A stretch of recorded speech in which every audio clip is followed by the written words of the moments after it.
We need to rebuild Italy. We need to assist Germany to get growing, Spain also. These countries are countries which have 50 plus million population, Poland also, and they are very important. Today on the show we have Jovan Vujosevic. Jovan is the Regional Director for Europe at the European Rugby League.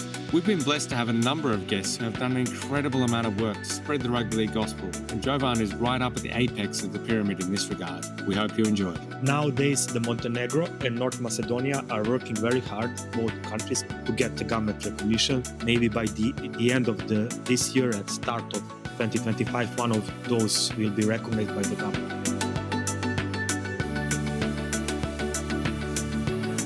Jovan Vujosevic, the man, the myth, the legend. I think you've been mentioned about 3 different times over the course of the podcast that we've been recording over the past few months. Welcome to the show. Thanks, and it's really great to speak with both of you today.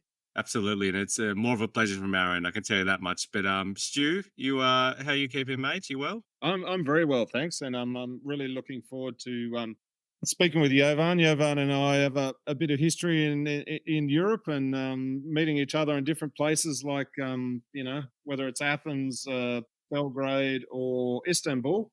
We come across each other quite a bit, and so Jovan, thanks for coming on to the podcast. As you probably know, European Rugby League holds a special place in my heart, and we'll talk about that later. But first, can you tell us a bit about your background and how you came to love rugby league? I started with rugby union, like most of the boys in the continental Europe, from non-traditional rugby area. In high school, my very good mate and my best friend, Radoslav Novakovic, you know him, rally referee, and one of the guys who did a great job for the Serbian Rugby League. He called me in the first grade of high school to join him in rugby union club, and then I met one, for me, very important person in my life. That's Dragan Pavlovic. You also know him. Yes. He was my first coach when I was youth, when I played under 15, under 16, under 17, 18, and then in open age. And we formed in 1998 Rugby Club Dorchel. That was in that time Rugby Union Club. And something happened in 2000. Dragan called us, Brale, myself, and a few other boys, to his place, and he showed us videos of rugby league, early 90s, Tina Turner, simply the best. And we said, whoa, what is this? So great. We were fascinated. We want to play this. And then Dragan told us one little secret. He said, this sport was played in ex-Yugoslavia and in Serbia for 10 years. We said, we didn't know that. And he said, that's forbidden history. From 1953 until 1964, there was just rugby league. There was no union in Serbia, Croatia, and other Yugoslav republics that are now states. And we were fascinated when we heard that. And there was a lot of clubs. And we learned about that history. I even bought a book of ex-Yugoslav Rugby Union. It was first 30 years of ex-Yugoslav Rugby Union from 1953 to 1983. Where they wrote about competitions in rugby league, where they admit that there was rugby league, but they didn't want to call it rugby league because of the French influence. They called it Game of 13. And we said to Dragan, okay, why we don't rebuild this? And Dragan said, okay. And he led us in that adventure, and we rebuilt Serbian Rugby League. And then we had a nightmare for 3 years with the rugby union in Serbia, especially because of the huge pressure from the French rugby union. And we went in 2003, in 2002, Tas Batieri came with one French representative. I think that Pierre Cruzet was the name of that person. They came to Serbia. We played a few matches. We started domestic competition. And then we agreed that we go on tour to France in February 2003, and that was the first ever rugby league tour after almost 40 years for Serbian teams. In the past, in that 10 years, from 53 to 63, Serbian clubs like Partizan Belgrade, Radnički Belgrade were touring France a lot every year. Partizan Belgrade had 3 or 4 win in a row on a tour to France in mid 50s. And the French Rugby League started rugby league in Serbia in 50s. And to be honest, French Rugby League helped a lot to rebuild rugby league in Serbia. And after that tour to France, we had one legendary tour of Scottish student and Scotland amateur team led by John Risman, one other person that influenced a lot of my life and helped me a lot. And he's now 8 years old. And a few days ago, it was his birthday, and I met with him. John is from famous Risman family. His father, Gus Risman, is in the Hall of Fame of Rugby League, and his brother, Bev Risman, is also one important person which left a legacy in England Rugby League. In that time, the Scotland Rugby League did one great thing for the development of rugby league in Europe. They pack in a bus and travel to Italy, Serbia, and Netherlands from UK. The John Risman and Kevin Rudd were leading the tour, and then I met John and Kevin. After that, Kevin started the role of general manager, or I can't remember in that time what was his role in Rugby League European Federation, which was formed in France, and the things starting rolling. And John is, how to say, the person that left a huge legacy in a Serbian Rugby League and European Rugby League. He have a few pupils in Rugby League, like myself, Graham Thompson, and Kevin Rudd. All of us were engaged in European Rugby League. Graham was in European Rugby League and international. And after that, we packed in a bus. That was Serbian Rugby League. We didn't have money. We got invitation from Dani Kazanjan and Raymond Safi to come to Lebanon on Mediterranean Cup. We didn't have money and financial resources to fly to Lebanon, and we packed in a bus. 48 hours trip through whole Bulgaria, whole Turkey, Syria to Lebanon. Interesting journey. Yeah. Wow. I will talk to my grandparents. I think about that. That's incredible. And we've had Danny and Remy on the podcast as well.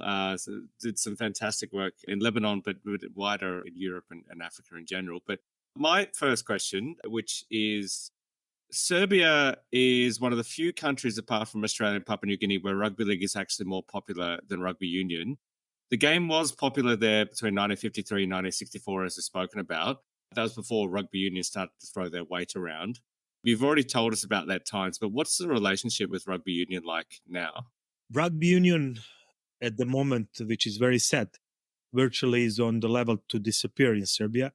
Unfortunately, they had no domestic competition. They are playing rugby 10s, and they only 3 full 15-a-side games they have with the national team this year in Serbia, which is disgraceful for that sport. I feel sorry for them, but that's the way like it is. They didn't work properly. The relations, it's okay at the moment, There is maybe, let's say, maximum 5 players that are playing, 5 to 6 players that are playing both codes of last, let's say, 10, 12 years. The seasons are totally in the same time divided. Everything is divided. They are recognized by the government. We are recognized by the government. Even they have a very low activities. They have a far bigger budget because of sevens and Olympic things. That's the case. Before it was terrible. 20 years ago, when I came back from a Mediterranean Cup in Lebanon, I played for the Serbian national team, and we came back and we played for the Serbian Rugby Union national team, and the match commissioner Camus from France, ex-French Rugby Union president, when he stood to have a speech on after match meal, he just talked about rugby league, how rugby league started in Serbia, how that is wrong, how the Serbian rugby union need to destroy that. And it was terrible. I wanted to leave together with few of my mates that played rugby league to leave that after match meal. It was such a big pressure from the French rugby union, which had very big influence on this area. It was terrible, to be honest. I was going to ask you about the resurrection of rugby league in 2001, but I think you've pretty much answered that one. And we've also talked about John Risman. Do you still have the preseason cup, by the way, the John Risman Cup? It's a Risman Cup. We divide two teams. It's Team Bev and Team John to commemorate Risman family, which made a big, how to say, impact and left a legacy for Serbian Rugby League. Yeah. That's great. Currently, how many clubs and players are involved with rugby league in Serbia? At the moment, I think in Serbia there is 4 clubs in the first division and 5 clubs in the second division, and there is a youth competition, 4 clubs youth competition, and I would say the things are developing at the moment. I think the problem which Serbian Rugby League have, it's that gap that happened when the COVID was, because for 2 years almost the Serbian Rugby League couldn't enter into schools to recruit new kids, and that created a huge gap. I think that Serbian Rugby League, when I spoke with their officials, need to do one big, how to say, recruitment program. In the past, there was a support from Australian embassy. In 2015, there was a great program which was from its direct aid program, which Serbia can access because Serbia is not still a member of European Union. Serbia got a grant, and the Australian embassy in Belgrade brought Matt Bowen from UK. He played in that time in UK to promote, and there was a recruitment of boys and girls in the schools, and then there was a huge tournament to commemorate on Anzac Day, or 100 years anniversary of Anzac Day. Matt Bowen came. It was great, and that was huge impact for youth development in Serbia. I had no idea. Well, there you go, Matt Bowen. Shout out to Matt Bowen. Let's get Matt Bowen on the show, Stu. Talk about his time in Serbia.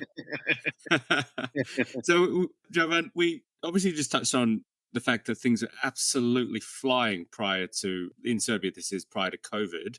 A lot of attention was being had by Red Star Belgrade in particular. Have some of the other clubs started to catch up to Red Star, or have they fallen back to the field? What's the gap like now? The 2 strongest clubs are Red Star Belgrade and Partizan Belgrade. Partizan Belgrade is following Red Star. Serbia is not a big country. It's a country with around 6.5 million population at the moment. If you see all major team sports, from basketball, which is soccer, basketball, handball, volleyball, Red Star and Partizan are 2 top teams. And it's 2 huge societies.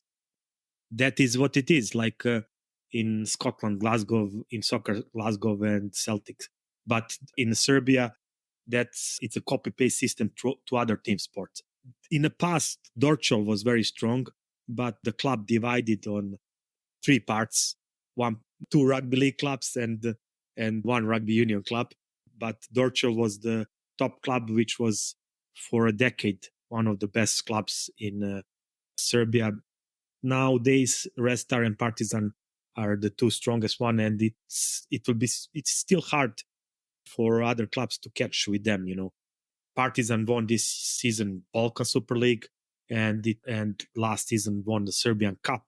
Red Star won last year Serbian Championship and Balkan League. We'll see what will happen this season. Yeah, Van, I've seen firsthand how passionate Serbians are about the game of rugby league, including yourself. Why do you think it is that Serbians are so passionate, that know about the game, they become so passionate about the game? I think it's not just Serbs, it's mentality of Balkan people. I think that when we look this Serbia, Greece, Bulgaria, Montenegro, Bosnia, Albania, rugby league had very good impact on this area. And I will be honest, I found a few articles from 50s about league and union when the journalist was writing. And there is a great article in Serbia, the best sport journal. And the journalist said in 1954 that rugby 30 or rugby league suits to mentality of Yugos in that time, people who live in ex-Yugoslavia, to that days Yugoslavia. And to be honest, the people on Balkan like it because they are all, how to say, emotional, passionate. And I think that rugby league suits the mentality of all, not just Serbs, all Balkan peoples, because it's very successful in Greece. It's going very well nowadays in Montenegro. Albania is also doing good things. Albania and Montenegro are observers. They are small countries, but I think that they can make. And nowadays we have rugby league in North Macedonia also, and North Macedonia have a huge Australian diaspora, which want to assist them in to bring the rugby league forward. Yeah, my sister married a Bulgarian man, and he's from a small town, probably 2 hours outside of Plovdiv, named Kolofa, and he's a very passionate South Sydney fan. Unfortunately, couldn't convert him to the Warriors, but I understand that passion. But on to my next question. I actually put this exact question to Dan Fisher, and it's not a criticism or anything like that, because I see Serbia as one of the leading, if not the leading, European country in terms of genuine domestic development, which probes this question. Serbia probably hasn't reached its potential on an international stage yet. Will the recent introduction of heritage players such as Nick Kotric and David Nofaluma change that, do you think? To be honest, I think that this team that does Fisher recruit, it's one of the strongest that Serbia recruits so far. Unfortunately, as I spoke with us, some of the boys are missing there, like Tom Opacic, who couldn't commit. He's also eligible to play. Then Ben Stevanovic, who was in North Sydney Bears. Zane Bijorac, he was in South Sydney, but reserve team quite for a while. Also, Serbia is unlucky this time because one of the best Serbian domestic players, who is last 10 years in France, Vladica Nikolic, can't play for Serbia because he broke his cheeky bone on the match of French domestic competition.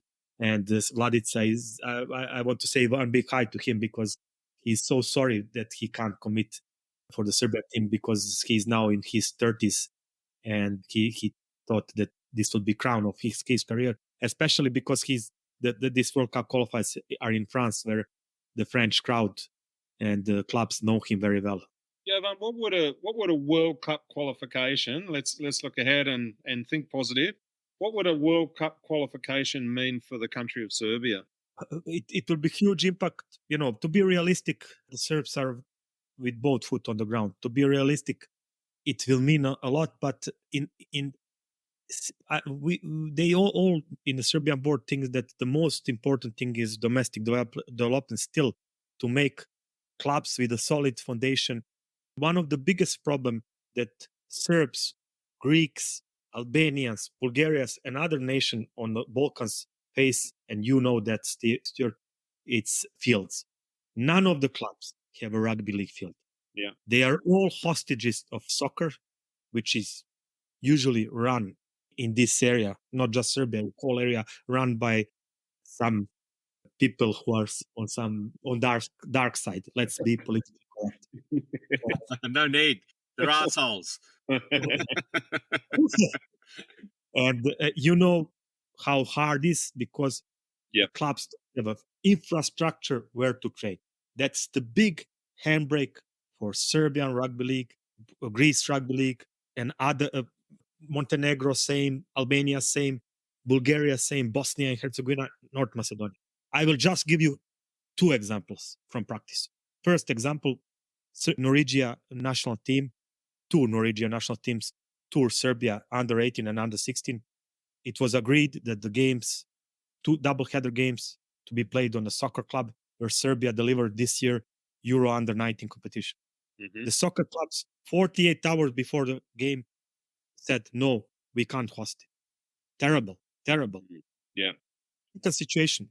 Serbia should play Netherlands on the field in a niche.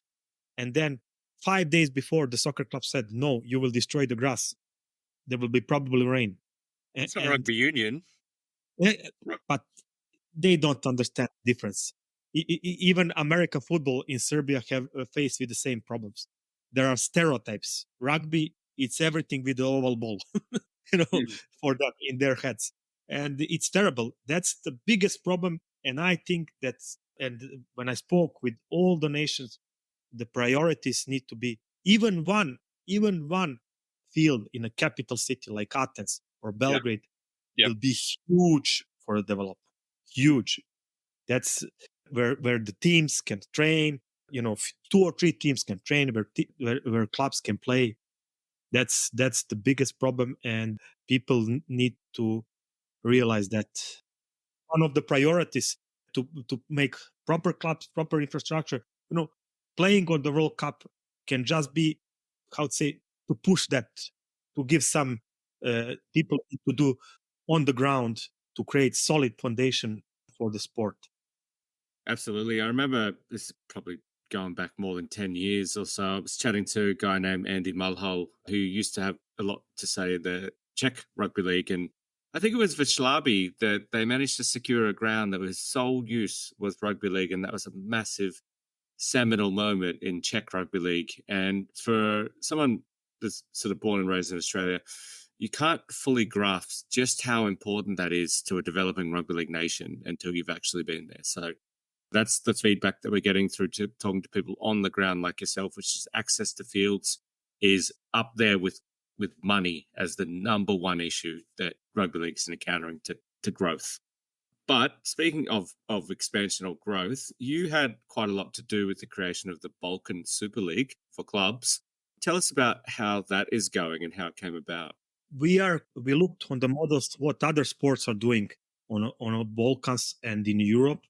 And Stuart is familiar because he lived in Greece. Basketball is one of the most popular sports in Greece and Serbia. Serbia is second in the world in basketball. Nikola Jokic is in NBA. Greece, Panathinaikos is a champion of in Champions League, the champions of Europe for clubs. What I noticed, the basketball have Adriatic League, handball have Central Europe League, which involve clubs from few countries.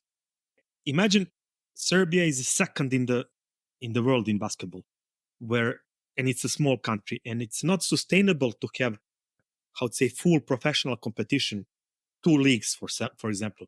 And then what they did, few best clubs like Red Star, Partizan, and few other basketball clubs are playing Adriatic League, and that few Bosnian clubs, few Croats clubs, few clubs from Slovenia, from Montenegro, and that's one league. What that gives? It gives huge impact, bigger market, because you are not 6.5, you are now 20 million on market of 20 million, better TV rights and other things. Because these are all small countries which can't have a lot of professional clubs. I'm talking about professional sport like basketball. And then we use that model because we think that can have impact in the future. If we are going some steps further, Serbia is in rugby leagues, again, to be realistic, Serbia, there won't be professional clubs for, I don't know, decades or maybe 100 years. But to create some bigger impact, it can only be with the regional competition. You can have one or two clubs, maybe, who will be semi-pro, where players can have some scholarship, where you can pay the coaches and administrators. That's reality. That's reality. And you can have two in Serbia, three in Greece, or two, maybe three in Turkey, because Turkey is very big country and very, they have a huge, I call Turkey European China. It's a huge economy, 80 million population. Then one in Montenegro. Montenegro is small. It can feed one club, but that can create bigger impact on the game if you are doing that regionally. And that, of course, that when you have like a best Welsh clubs are playing English competition to have more competitive games and to have something like that. That was the idea. The competition before COVID was growing. Now the competition is, let's say, smaller because of huge things, because of the lot of things, especially economic and travel. For example, Turkish clubs can't commit anymore because they need visas to go through Bulgaria. They don't need visas for Serbia, Montenegro, Bosnia, but they need, if they travel by bus, they need to pay 50, 60 euros visa, Bulgarian visa, or to come to Greece, they need to pay Schengen visa 50, 60 euros, which is, it's cost a lot. It's like you are burning the money for visas because you can buy set of two or three set of kits, for that money. That's the problem logistically. And now in Balkan Super League, we had 8 clubs. I want to say that, for example, AEK from Greece was excellent this year. I think that they improved so much, and the Balkan League helped them a lot. Partizan Belgrade and Red Star Belgrade players like a lot to come to Athens to play against AEK because there is a 500 to 2,000 spectators with a torch, soccer fans. Yes. But Yeah. these big names are attracting crowd. When Partizan Belgrade and Red Star Belgrade go to Montenegro, there is always 500 to 2,000 soccer fans who come to watch them. That's the beauty of Balkan Super League. And I hope that in a future we can make a deal like American football made a deal with Arena Sport TV channel. It's regional TV company. American football got around 30,000 euros from them for the broadcast of the matches. Because of that, Macedonia created Vardar Rugby League Club Vardar, which probably will kick off. They kick off this year. They play the friendly with Partizan, which will probably join this competition. Jovan, I've seen you at a number of international matches around Europe. Like, if there's an international match on, you'll generally be there helping out wherever you can, and often the match official as well. How important is it in your role to get out and talk to people involved with the game? Of course, the things that we want to know from the nations on the ground, what is the legal system in the country regarding how we can help them that our sport become recognized in that country. We talk about money. What is the most important thing? It's a government recognition of our sport, not just in Europe, globally. Because if we look on Europe, if we exclude home nations, England and Republic of Ireland, in Europe, in continental Europe, we just have 4 countries which were recognized, where rugby league is recognized as official sport. It's France, Serbia, Greece, and Czech Republic. And Ukraine. 5. And Ukraine. 5. In 5 countries, rugby league is just recognized as official sport. Access to the government funding have France, Serbia, Ukraine, Greece from this year have access. The Czech Republic was recently recognized, still don't have access. This means a lot when you are recognized by your government. For example, Serbian Rugby League clubs have access to local government fundings, which are few thousand euros. The Serbian Rugby League have a budget around 200,000 euros every year, mostly from government resources. Then the next thing, you have access to the schools. I know the biggest problem for Greek rugby league is Greece had great development, and Greece next step is to become a full member. But the break for the Greece is youth development, and the problem is because Greece was not recognized by the government, the Greek clubs couldn't enter in the schools because of security and other reasons, which are linked with the recognition from a government. This is the most important thing. And we always ask our friends, because we don't know the languages. I know the Balkan, ex-Yugoslav languages. I know English and I know a little bit of French, but I don't know Greek. I don't know Albanian. I need assistance from the ground that they tell me what are the criteria and requirements that rugby league become recognized by their Ministry of Sport or Olympic Committee, because that can unlock the door for government funding, which is the most important thing, I think, for some sustainable development, with foundation. These criteria are mostly similar with the membership policy of international federation and European Rugby League. For example, North Macedonia. When I spoke with Damian from North Macedonia, the laws say that you need to have 5 clubs as legal entities to become recognized by the government. In Greece case, that was 20 clubs. In Montenegro case, it's 5 clubs. And for example, nowadays the Montenegro and North Macedonia are working very hard, both countries, to get the government recognition. And I hope in maybe by the end of this year, at start of 2025, one of those will be recognized by the government. These are from our perspective and from the members' perspective the most important things, because uh, we don't have financial resources to help nations. We can give our expertise and we can create environment for them to become recognized by their government. That's in my eyes one of the most important things. In my eyes as well. And let's hope that Montenegro can get that recognition. 5 clubs. Come on, guys, we can scrape it together, hopefully. I'd love to see that happen. But I'm going to put you on the spot here a bit, Jovan. What would you say your proudest achievement so far in your role has been? Proudest. Yeah. I was very proud in 2018 when I delivered Europe in a week period of week European under 19 competition in Belgrade with 8 teams.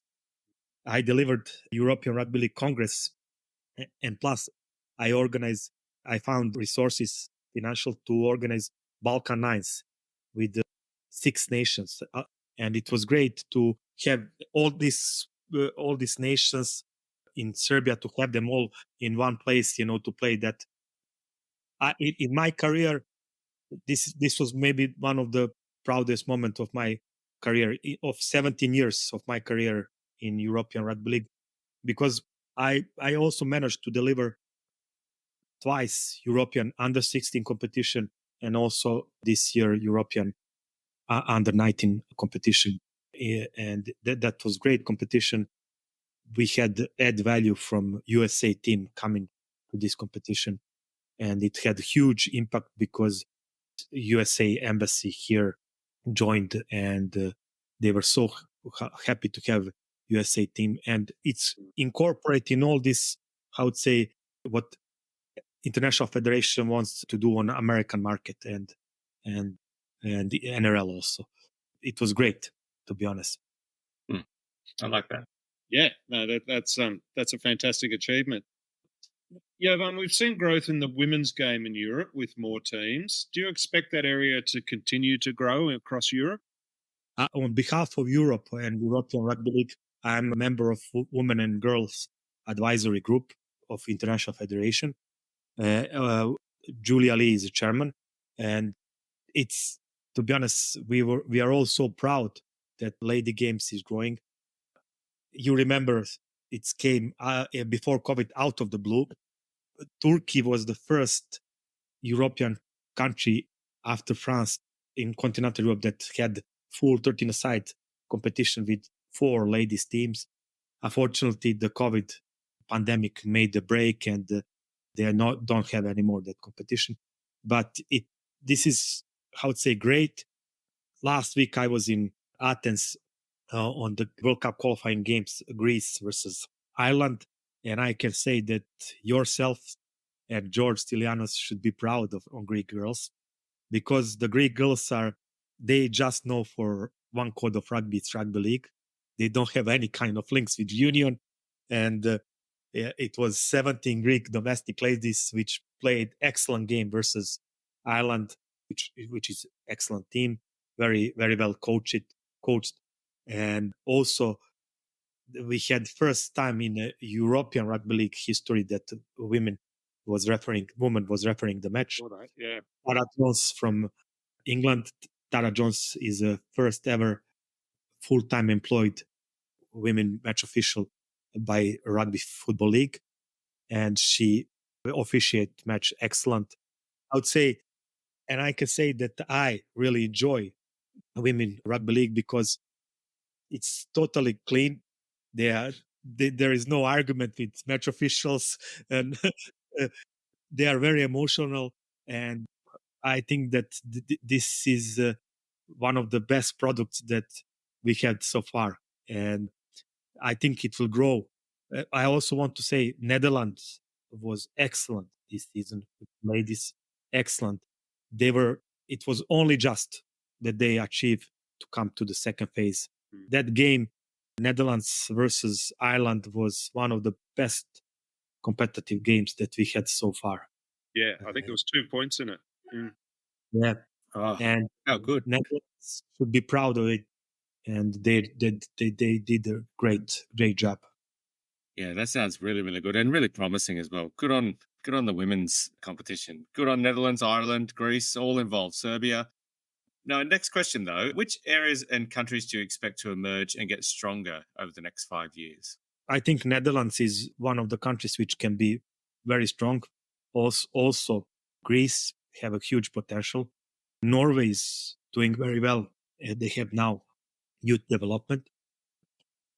And I think that we need to rebuild Italy. We need to assist Germany to get to growing, Spain also, because these countries are countries which have 50 plus million population, Poland also, Turkey also. You know, in because imagine in one country like Turkey, which have 80 million population, that 0.001 is involved in rugby league. It's huge number. And I think that these countries also need to rebuild and start again because they are very important. Czech Republic have also big potential. They have a long history of rugby league, but they need to make a step further. They are how to say, they are on same level last 5 6 years. And there is huge potential in Czech Republic because they are a sport nation with 10 million population, and they can have a very very very good domestic national team. Because unfortunately they don't have a big diaspora in England and Australia. Poland is how to say is they are also running very well. They have also good diaspora in Australia and in England. There are a lot of countries in Europe, but if I go from a north, Norway, Netherlands, Czech Republic, Serbia, and Greece are now countries which have how to say sustain solid domestic competition. They can have, go further. Unfortunately, because of the Russian aggression and war in Ukraine is on hold. But I can say that I'm very proud, and Ukrainian Rugby League and Artur should be very proud because they are still running rugby league games in a wartime. It's amazing how brave is that and how big courage they have. They are still organizing competition, even it's a nice or full 13 size. They are trying to run domestic activities, and now they are on the way to Czech Republic, where they will have a preparation game in Czech Republic against Czech Republic on 18. Sorry, yes, on 18, on Friday 18, they will play the game versus Czech Republic. And one big hi to Artur, who is a great guy. Absolutely. Yeah, Van, there's been talk of both inside the European Rugby League and outside the European Rugby League from different people of a professional club competition across Europe happening at some point. Do you think that's realistic for something like that to happen? To be honest, if we look examples of, I'm a realistic person. First of all, we need to create a solid foundation in a community game. After that, next step is some kind of professionalization. If we look on other sports, I always compare our rugby league as a global is a sport with one of the, let's say, second biggest team sport in the world. In my eyes, it's basketball. We have strong in basketball, the strongest competition, NBA, which is the world for itself. Like we have NRL. We have European Championship. There are domestic leagues, but the strongest competition is EuroLeague.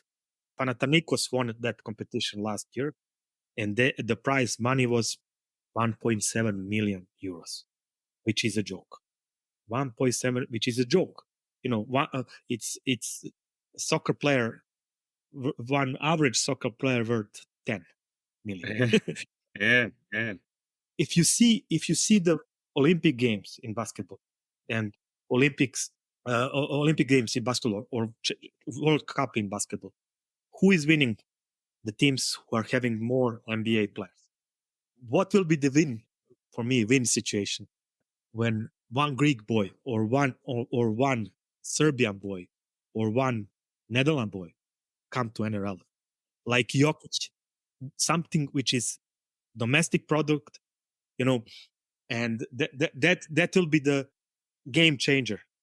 NBA was until end of 80s, and NBA was locked for the European players. Then the Greek, Serbian, from ex-Soviet Union, like Sabonis players came, Vlade Divac, Sabonis. After and if you know very well sport history. Until 1992, and Olympic Games in Barcelona, NBA didn't give the national player for national team. In 1992, they made a dream team. They came down there and played with the dream team and smashed everyone for decades, from 92 until 2002, and World Cup in basketball in Indianapolis. They were winning everybody. But what's happened in that decade? The countries like Greece, Turkey, Serbia, they were sending players in NBA. Spain, Paul Gasol, and then 2002 in Indianapolis, Serbia had a lot of NBA players and won against the World Cup. Argentina also. I think that that's the good. But what opened that for the NBA? How that helped the NBA? Now the NBA had huge TV rights, billions. Yao Ming was not great basketball player, but he opened the market for China and other things. And I think that's something that can happen in the future, because to create professional competition, to be realistic, it's very difficult. Rugby union, who is big team sport like rugby league, is struggling in countries like England. You need to have 25 players and 5 staff members, 30 persons on salary. That's big money, big budget. And we need to be realistic. We need to be realistic in terms, and we have one more problem. We are not very well known sport in continental Europe. Even rugby union, which couldn't create that type of European competition outside of countries like England, France, and Italy at the moment. Now they are doing something, and they have far better foundation than we are. We need to do it step by step. The first step is that the game is growing domestic, that the clubs have a solid foundation, that the game is recognized by the authorities and government of that country. And we need to create that, and then huge. That European club competition is still far away. Still far away. We can make something like regional competitions like this Balkan Super League. And I'm involved this year. Vrhlabi from Czech Republic. We found some resources and they jumped in, but it's 3 games, and and that cost a lot also, because if Red Star or Partizan travel to Vrhlabi, it's amateur players, it's thousands of kilometers of drive. Stuart, when the roads team need to come to Athens, they play 2 games on a weekend. Or when Attica Rhinos needs to travel to, for example, I use as 2 roads. Friday, Saturday, Sunday. You need to have days off. It's difficult. It's difficult. We need to focus on regional competitions if we want to have some exposure, which are logistically wise, smart. We need to look distance, visas, and other things. That's my thoughts. Yeah, and wise thoughts of that. Very pragmatic, in my opinion. Down to my last question anyway. Can you comment on what is happening in Norway at the moment with rugby union throwing their weight around? It's not the first time. I spoke with a few Norwegians when they came to Belgrade with under 19 and under 18 team. It's not the first time that this happened in Norway. unfortunately, Norwegian Rugby League is under Rugby Union Federation, and that's difficult. Like we had some examples in some other countries like Turkey, where they wanted to involve Turkish Rugby League into some multi-sport federation with American football, softball, baseball, and rugby union. It's ridiculous. And I think that Norwegian Rugby League, Arne Haig, the president, and European Rugby League Federation will do the best to protect Norwegian Rugby League as our member. And again, I said the problem is because in 50s and 60s, we didn't became as a sport recognized by in that time, sport GSF or sport accord, whatever, how that's organized. It's the biggest organization that's gather all Olympics and non-Olympic sports. And that's creating us a problem, because in the eyes of the governments, 70-80% of governments in Europe, they don't see us as a sport. And we need to work very hard now. Danica Zenjan mentioned what are the future steps, because after dissolution of GSF, we are aiming to get into the other organization, because that will help our members to get the recognition. These are the problems, because without the government's support give you some security that you will get every year some money, some grant. Because of that, rugby union get the sevens on Olympics to increase that fundings for the members from the government, because even they couldn't give such a big amounts to Italy, Russia, Spain, Germany, and then they gather and they said what we can do to increase this, and they became Olympic sport. They had the Jacques Rogge, ex-Olympic Committee, International Olympic Committee chairman, which was a Belgian rugby union player. They were lucky, and they lobby and they utilize that. Jovan, now it's come to the stage where I ask a food question. So we're getting away from rugby league. It's a two-part question. First of all, where's your favorite food? Is it Serbia or another European country? Lebanon. Lebanon. Yeah. The best.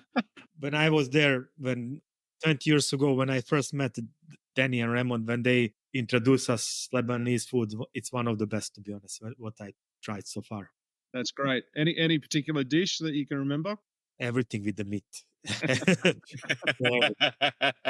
a great answer, and it surprises me a bit. I thought you'd be loyal to your Serbian cuisine, but that's fine. You're a man of the world. It's also very oriental because of 5 centuries of Turkish occupation. Yep. Because Lebanon, Greece, Serbia, we were all one country for 5 centuries. Mm-hmm. We shared the same values. We were all Ottoman Empire. And of course, second best is Turkish, and let's say Turkish and Greek, and Serbian food is there. Serbian food is some mix between all those. By the way, Darren Fisher went for Serbian food when I asked him, so you've got a fan there. Yeah. Yeah, that was a great answer. Yeah.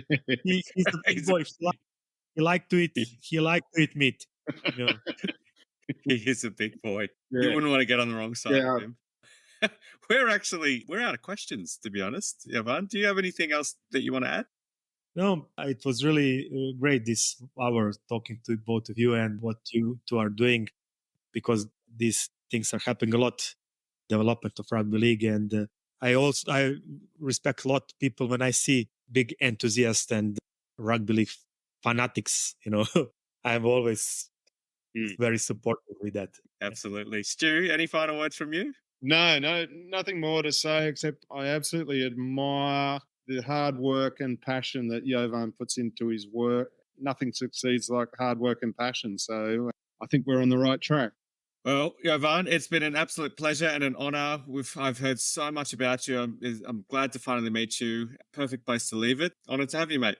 Thank you. Yeah. Thanks. Bye-bye.